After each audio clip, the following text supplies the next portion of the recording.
তালিকা, সময় তালিকা, যে আমি কি করব, সকালবেলা কি করব, দুপুরবেলা জোহরের নামাজের পরে কি করব, আসর পরে কি করব, দিনে কত পারা কোরআন পড়বো, আর কতবার ইস্তিগফার আস্তাগফিরুল্লাহ পড়বো, কতবার লা ইলাহা ইল্লাল্লাহ পড়বো, কতবার সুবহানাল্লাহ পড়বো, কতবার লা ইলাহা ইল্লাল্লাহ ওয়াহদাহু লা শারীকা লাহু লাহুল মুলকু ওয়া লাহুল হামদু ওয়া হুয়া আলা কুল্লি শাইইন কাদির পড়বো, কতবার সুবহানাল্লাহি ওয়া বিহামদিহি সুবহানাল্লাহিল আযীম পড়বো, কতবার সুবহানাল্লাহি ওয়া বিহামদিহি আদাদা খালকিহি ওয়া রিজা নাফসিহি ওয়া জিনাতা আরশিহি ওয়া মিদাদা কালিমাতিহি পড়বো, ইত্যাদি ইত্যাদি।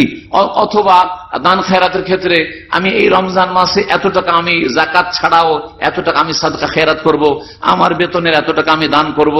এইভাবে বহু কাজ করা যেতে পারে। রমজান মাসের যেন একটা আপনার প্ল্যান থাকে যে পড়বো, তারপরে এত ভাইদের সাথে দেখা সাক্ষাৎ করে দাওয়াত দিব, এত আত্মীয় স্বজনদের সাথে আমি যোগাযোগ করব, ইত্যাদি ইত্যাদি। জানেন যে রমজান মাসে সৌদি আরবে ডিউটি কম, 8 ঘন্টার জায়গায় 6 ঘন্টা অনেকের ডিউটি রয়েছে, তারপরে অনেক সুযোগ সুবিধা রয়েছে। এখানে সারা রাত জেগে থাকছেন, ফালতু বসে না থেকে দিনের কাজ করেন, নেকির কাজ করেন। আল্লাহ যেন আমাদের সকলকে তৌফিক দান করেন।